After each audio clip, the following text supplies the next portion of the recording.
423. Alright.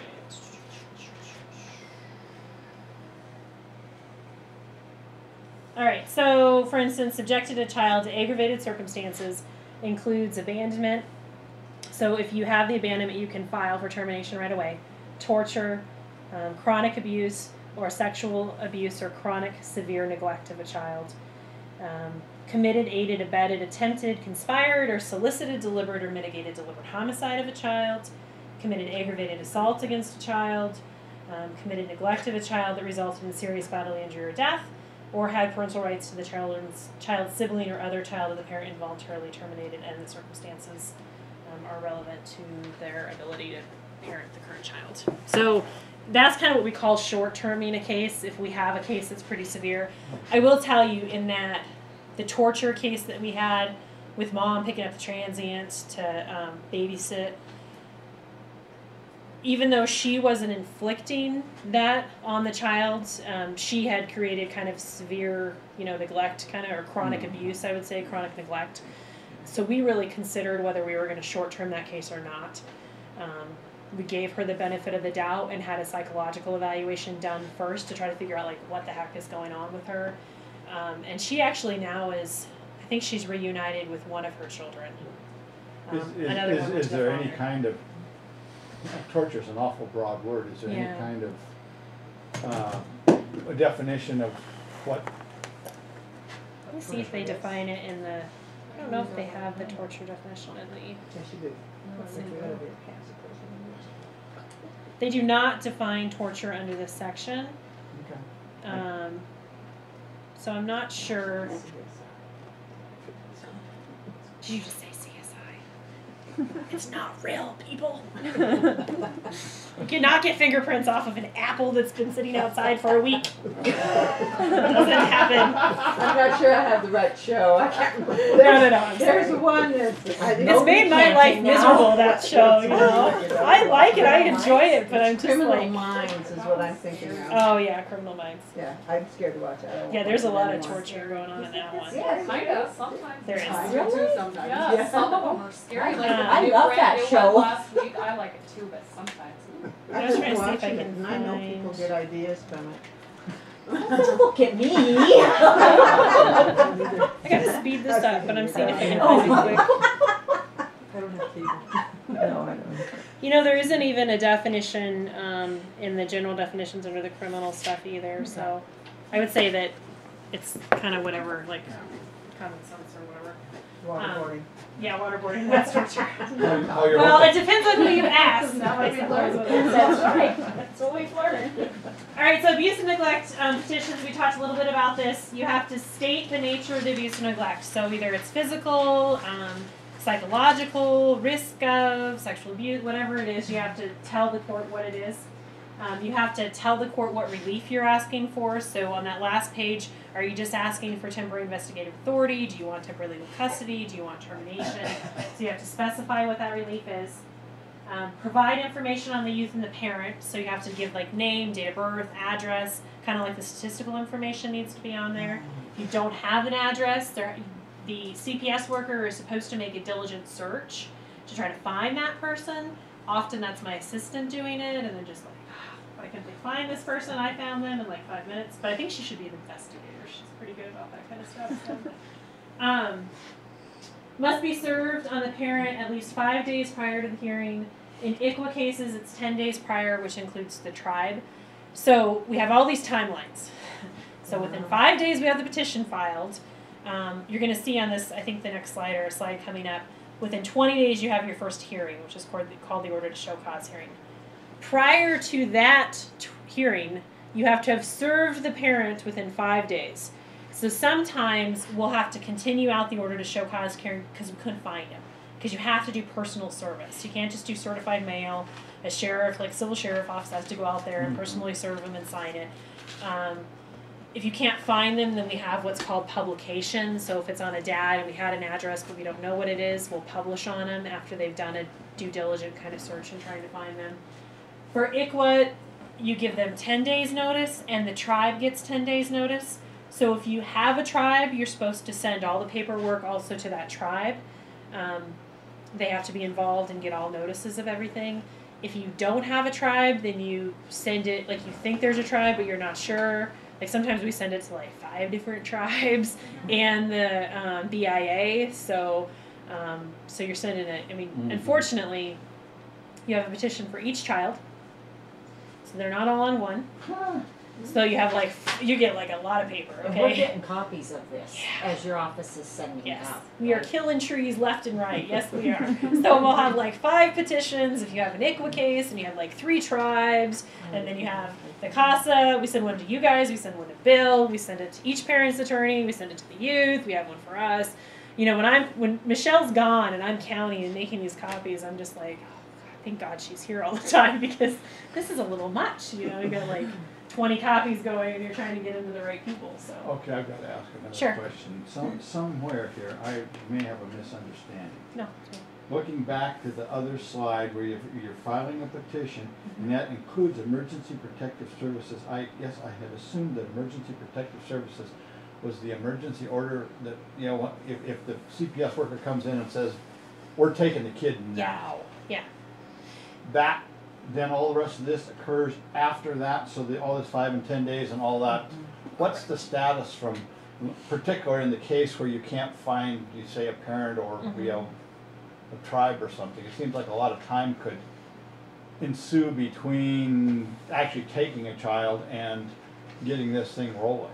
So usually, most cases we at least find one parent. It's a situation where we're trying to find the other parent that becomes the issue.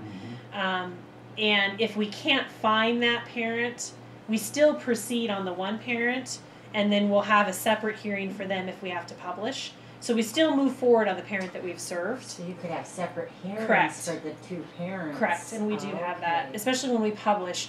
What we'll do is we'll show up for an order to show cause, and we'll say, you know, we have to publish on the father. Can you please set out the order to show cause hearing on the dad in like 6 to 8 weeks, because you have to publish for 3 consecutive weeks. In the situation where like CPS worker goes in and removes child, they hand them what's called a notification of parent and of removal. Basically, it's like, here's your removal notice, and we've notified you that we're removing your children. They have 2 days. Used to be 48 hours, but 2 days to then get that affidavit to us. If they don't get us an affidavit within 2 days, they better be returning the children. So they could do like what they call a 48-hour hold on the child, if there's an emergency situation, and then sometimes they might be able to reunite depending upon the circumstances. Like if mom was the only caretaker and she went to jail for a DUI and the kids weren't in the car, but no one's there to protect the kids, and maybe we can not have to remove the file. So yeah, the 2 days plus or minus. But in other words, in an emergency removal, it's still going to be in an ICWA case at least 10 more days before you get to any kind of a judge. Well, what it is it's, okay, so let me see if I can clear this up.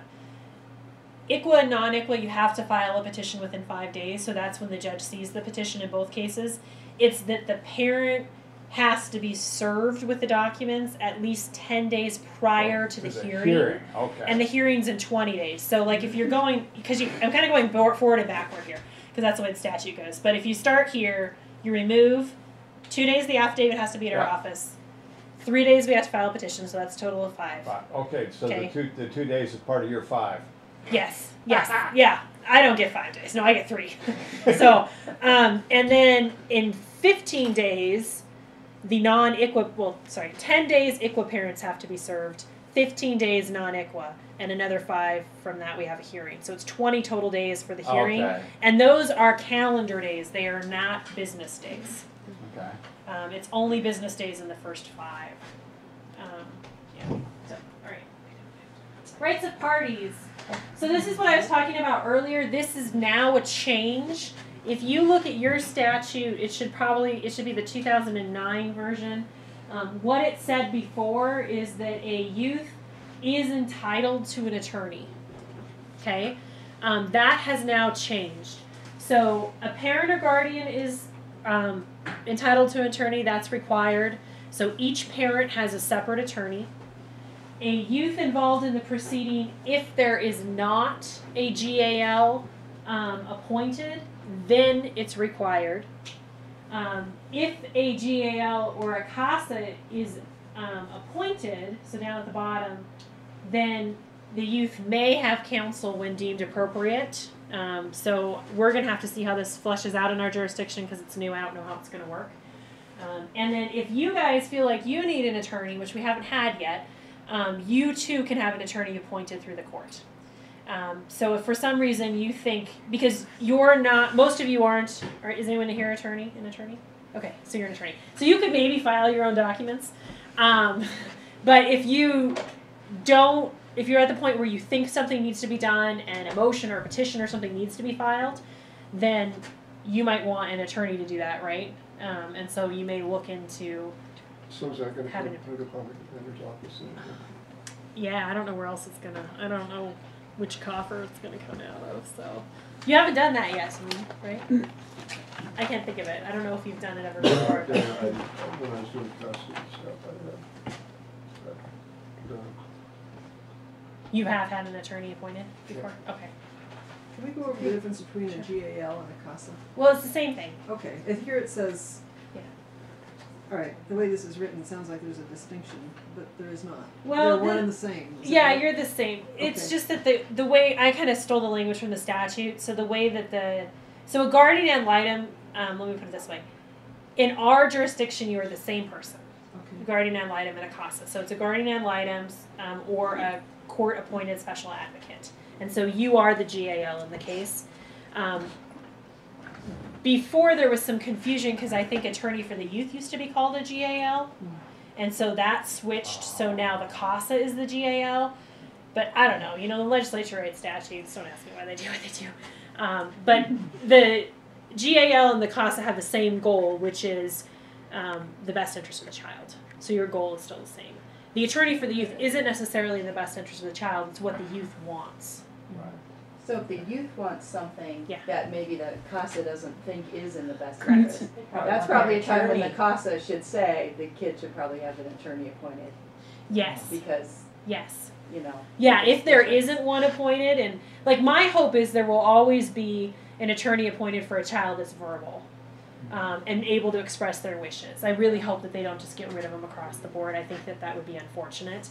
And they haven't discussed that. They're just talking right now about, you know, was there really any point with me, you know, up here on a baby that can't tell me, you know, because then the default position for that attorney is typically what they think is in the best interest. Because the baby can't speak. Now, if you ask the baby might be like, I want to be with my mom, you know, regardless. I mean, who knows what that particular child would say, so. So are the parents attorneys from the public defender's office or conflicts or something like that too? Or? Yeah, they just recently changed that. So in our jurisdiction, they're all appointed from the public defender's office. Even the parents' attorneys. Yes. Yeah. So they used to, what they did is they farmed out the youth. So the attorney for the youth was always farmed out in our jurisdiction. Well, not always, that's not true. After Randy Hood left, it was always farmed out. Randy Hood, who was, well, she's now no longer. Not that either.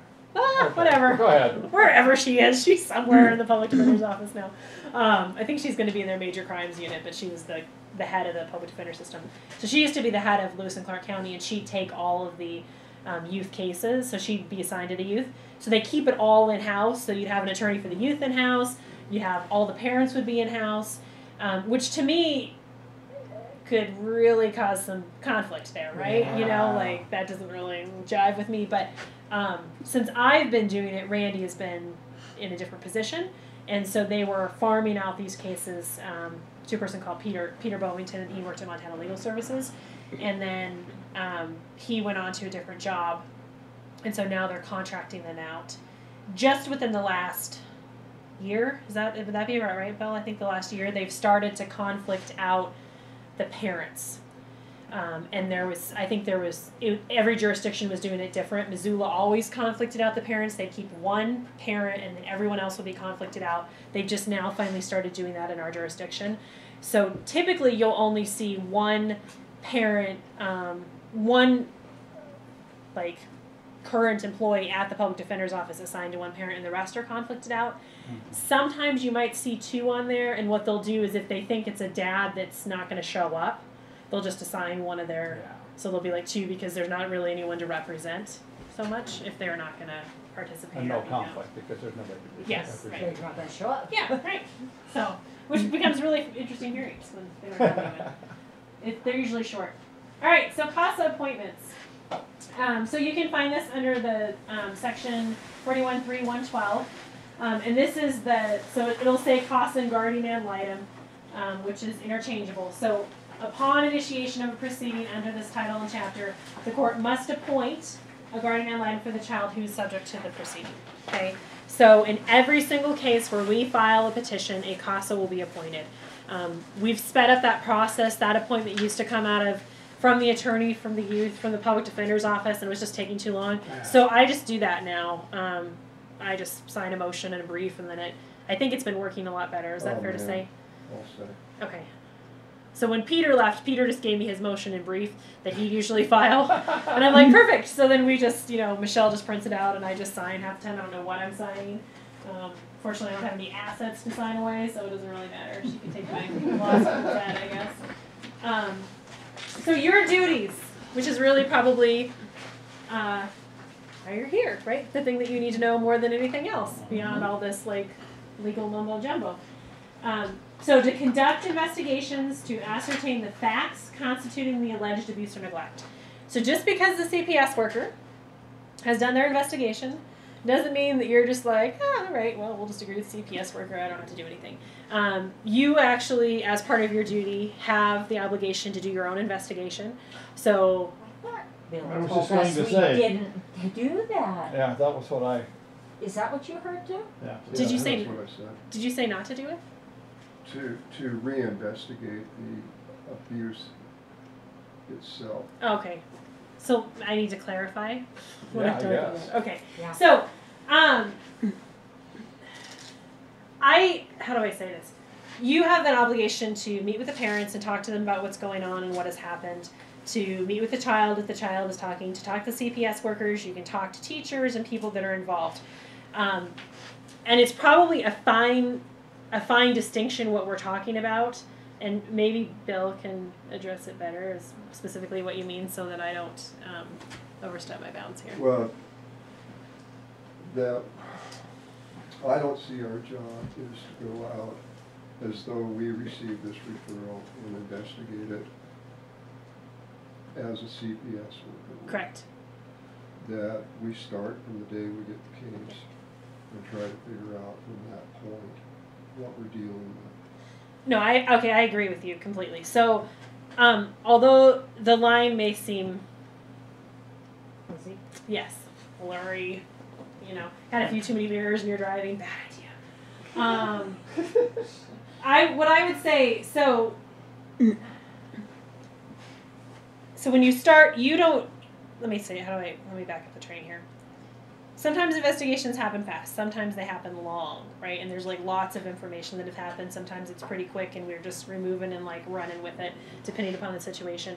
So by the time you get appointed, the petition will have been filed.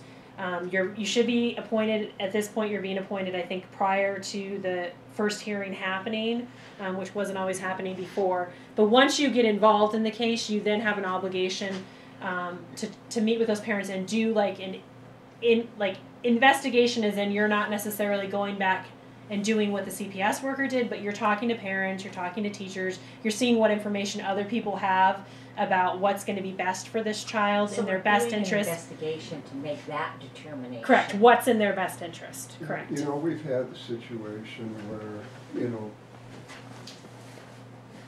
we review the affidavit, go talk to child, talk to parents, and come to a completely different conclusion than the CPS worker did. So we do have that kind of thing happening. And I guess, I don't know, maybe it's just the words we're using, but I don't see our job as replicating the CPS investigative role. No, I agree with you there. I think that your job is to do an investigation to determine what's in the best interest of the child. And maybe you're thinking CPS, that should be their job too. But to an extent, CPS is, the department's job is to protect the safety and welfare of that child, which, in my opinion, should be their best interest, but other people may have different interpretations of what that best interest is.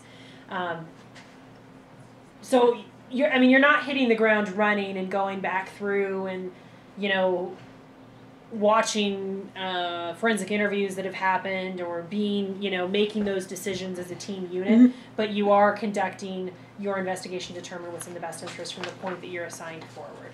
If you do find that, there's something maybe in that affidavit that shouldn't have been in there, was wrong, please tell me. It doesn't happen very often, but sometimes we do come from a different approach. There are certain personalities that may not mesh with all of the parents that we have, and so depending upon how that personality sometimes comes across, or frankly if someone's just having a bad day and they're just mad, it may not be received. I mean, that sounds bad, but it may not be received very well. So lack of communication sometimes can end up having decisions that maybe shouldn't have been made. It doesn't happen very often, but it does happen.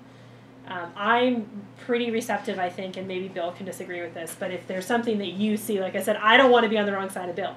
So if there's something that you see that you're like, hey, Tara, this isn't exactly right, or maybe this was too much of a fast reaction, or we have a lot of CPS turnover, we get a lot of new CPS workers. Sometimes they are misguided, or just sometimes they just screw up, I don't think it happens very often, but it does happen. So in that case, please make sure to speak up. And I would prefer to hear it before I walk into the courtroom rather than getting sandbagged in the courtroom.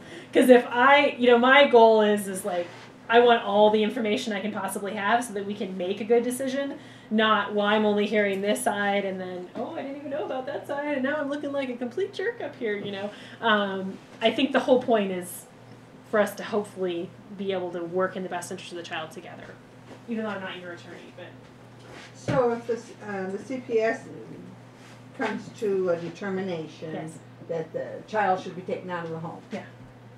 so then we do all our investigation, and it's not about the abuse; it's to determine what's best for the child. From this point on. From this point on, and it can be something different than what she said, or she said. It could be. Yes, you could decide, like, okay, so maybe I understand why the removal happened initially, but this is way too traumatizing for this child. Even though they have these deficiencies they need to work on, we really need to work on trying to get that kid back there sooner rather than later. Then that's something, and we do, there's a bunch of meetings. I mean, there's like family group decision-making meetings, there's family identification, they have like so many different names for these meetings, and we're just making up some, I think, just, we need a meeting on this, so let's just call it something else. But it's important to attend those meetings so that it's all discussed, because usually that's the time where everybody's at the table and able to kind of talk about the concerns, and we can see what we can do. So as a CASA, might yeah. you interview somebody that wasn't interviewed by the CPS? Yeah, you might. I mean, you might come across someone like maybe a family member or something that wasn't Doctor, interviewed, yeah. or something, okay. Maybe someone that was never found. Like sometimes we have dads kind of come out of the woodworks, and we didn't have access to the dad or even know where the dad was until after we've already filed and removed, because they haven't really been involved, but now they want to reinsert themselves in the child's life. Okay, thank you. Yeah. So interview or observe the child subject to the proceeding. So I think we've talked about that. Obviously, if the child is an infant, interviewing isn't really going to work out very well for you, unless you have some innate skill and ability to read a baby's mind. But observation, I think it can be pretty important. If you're seeing the child and the parents interact and the child is screaming for 45 minutes and the parent isn't able to console that child, if they're, like flopping them around like a doll, that kind of stuff obviously would be concerning, right? Like feeding them gummy bears when they don't have teeth, which I've seen before. All right. Make written reports to the court concerning the child's welfare. So, before the order to show cause hearing, like at the order to show cause hearing, we don't expect there to be a report. I mean, you've just gotten assigned to this case, you're just starting your investigation. But at the point where we're asking for extending custody, so say we want custody for an additional 6 months, then the hope is that you've written a report to the court explaining, here's how the child is, here's how the parents, and I think Bill probably has examples of reports, and maybe even you guys practice by doing one. I'm not sure. Yeah, Um, we're gonna do a session. Okay.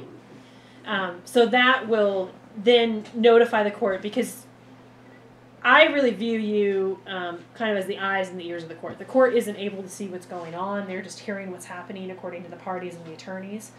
And so you're kind of this objective entity in this that's able to say, you know, this is what I think is in the best interest of this child, and this is how it's going.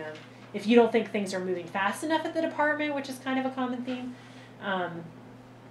then that's your opportunity to kind of, you know, say, hey, we need to speed things along. I know there's been a lot of frustration lately with access just to CPS workers. Like, I'm trying to call them to get updates on the case. They won't call me back. I have no idea what's going on. I try to defend the CPS workers as much as possible, not just because I'm their attorney, but there's been a huge turnover in staff. So they are operating at half their staff right now. They just got 2 new people in, and it takes them forever to get trained before they can have their own cases. It's ridiculous. So most of them, I think, do the best that they can. So I'm just going to put in my little pitch. I understand they're not going to get back to you. Sometimes they may not get back to you as soon as possible. I try to get back to you if I'm in. I ignore other people, but I'll try to, you know, if you say, hey, I'm the CAS on this case, I try to work and return calls. I'm not perfect by any stretch of the imagination, but they probably think, okay, if I have to go, I'm sure they think this, they have to go remove a child, I have to deal with this, I have all these guidelines, and I have a CASA calling, my priority is going to be that I need to get out here and do this, and unfortunately that means sometimes you're not going to get the response that you want.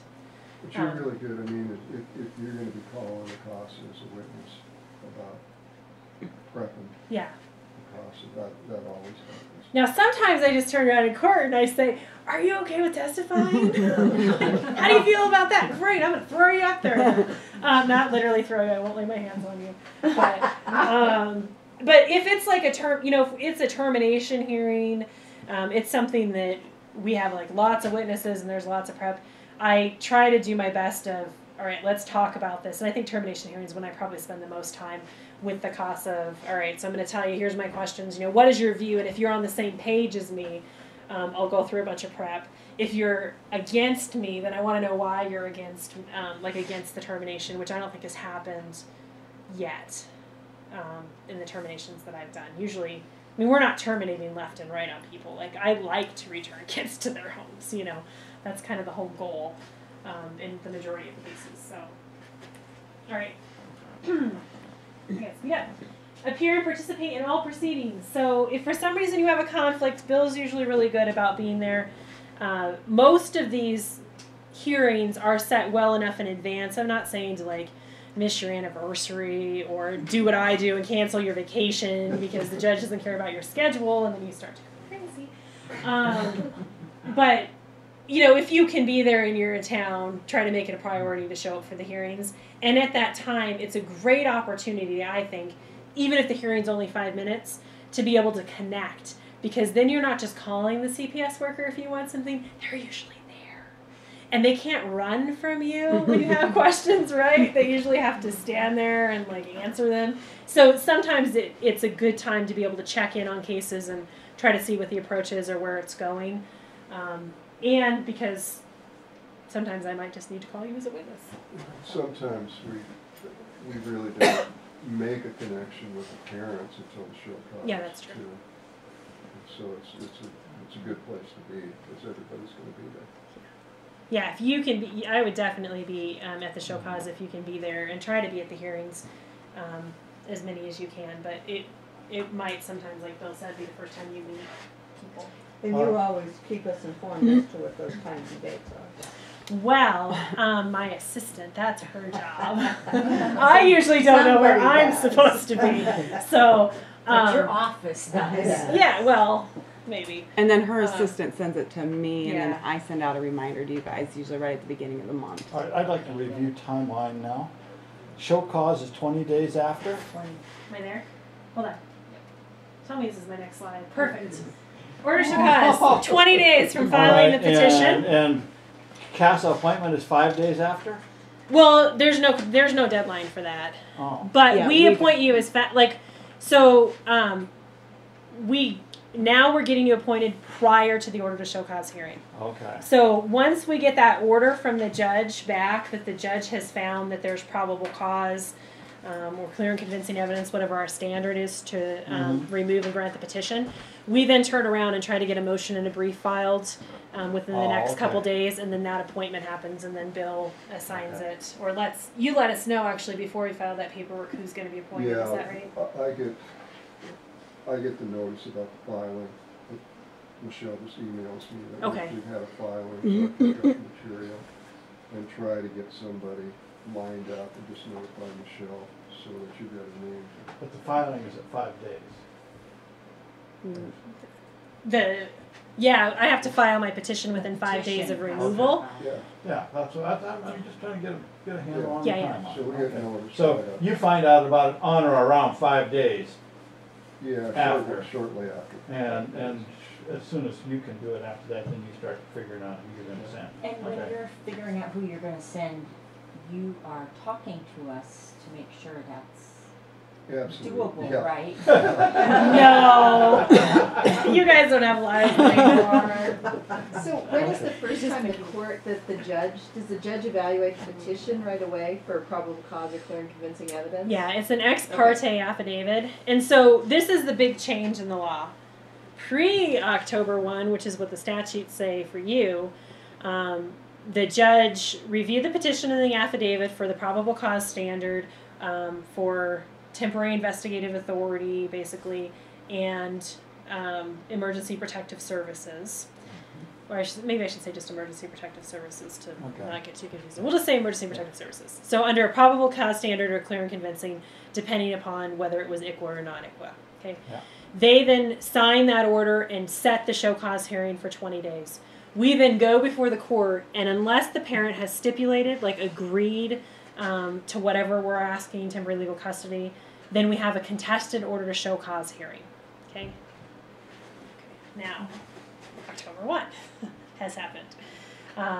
The big change is the majority of jurisdictions, and I agree with them, felt that it was repetitive, and especially the judges. Why are you wasting my time when I already read an affidavit that was signed for the veracity, under oath? I made that determination, and now you're making me go to a hearing that's a half a day to a full day to listen to stuff on a probable cause standard, So they were getting really frustrated. So there was a big shift. So the new legislation is that we still have an order to show cause hearing within 20 days, but it's only to really advise that parent of their rights. Okay, so they've been served with a petition. They're there. They are advised of the rights, and then we have an adjudicatory hearing set within 90 days. So that has to be 90 days from the petition. So during that 90 days, we have the temporary investigative authority granted. If the parent wants a contested order to show cause hearing, it is now their obligation to file a motion before the court asking for a contested hearing, and it can only be in 2 circumstances. One circumstance, and I think I have this maybe on my next slide. Let me go through it. I'm going to go back to my. But they don't have an attorney appointed at this point. They get an until attorney right away. They get the attorney right away, as soon as the kids are removed. As soon as we file. Once we soon as you file the file the petition, we petition. ship it over there. Okay. I shouldn't say they get it right away. As long as it takes them to appoint an attorney, they get an attorney. But they'll be showing up with an attorney at the order to show cause hearing. Okay. So here adds in another timeline, right?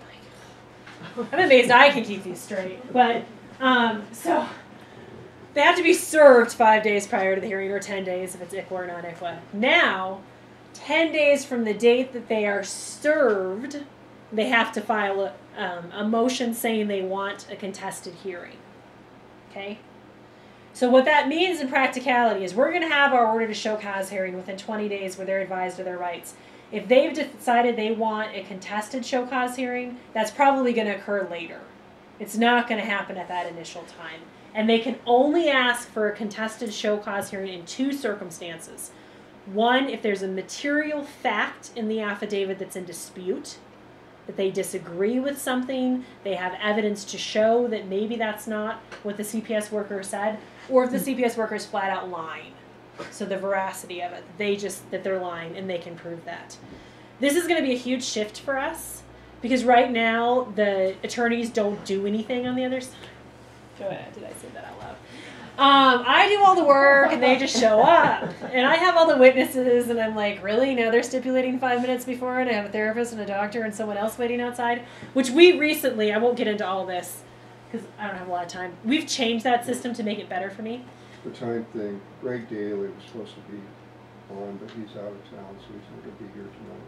So if you need to go a little bit. So oh, I was trying to be done in 4 minutes. All right, well, I'm not going to keep you too longer, but I'll... Well, Tara, yeah. I'm really confused now. Yeah, I know. Me too. So, do stipulations go away with this? No. So you can still... Here's how I'm viewing it. If you want a contested order to show cause hearing, you have to file that petition. Otherwise, we show up for the order to show cause hearing, temporary investigative authority is granted, adjudication is set out for 90 days. If you are agreeable to stipulate at that order to show cause hearing for adjudication, we can do all of it then, and you can just stipulate and fast forward. So my hope is that it's not going to change the way we do most, I would say all of them until Carolyn left. And then once I took over about 4 or 5 years ago, they just decided, oh, fresh meat, we're just going to go to hearings all the time. And then they went to some like training and decided, oh, let's not contest the adjudication, but we'll contest placement, because they're trying to be creative. Which I really shouldn't. I mean, I truly believe that the parents deserve attorneys and that the process works the way it works and it's good. But when we're up there and you know what's going to happen and we're just wasting time, that's when I become frustrated. So, which happens.